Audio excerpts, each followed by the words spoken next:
Go.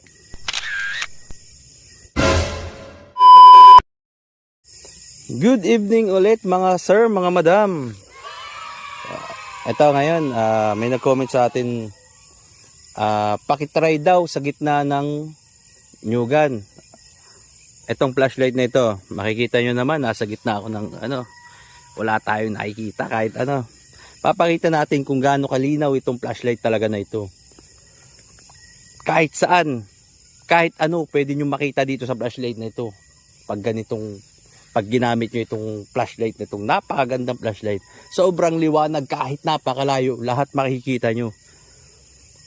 So ito, the moment of truth, papakita natin ha kung gaano kalinaw itong flashlight na ito. Okay, 1, 2, 3, go. Putang ina mo, ginagawa diba? mo. Sobrang linaw mga sir.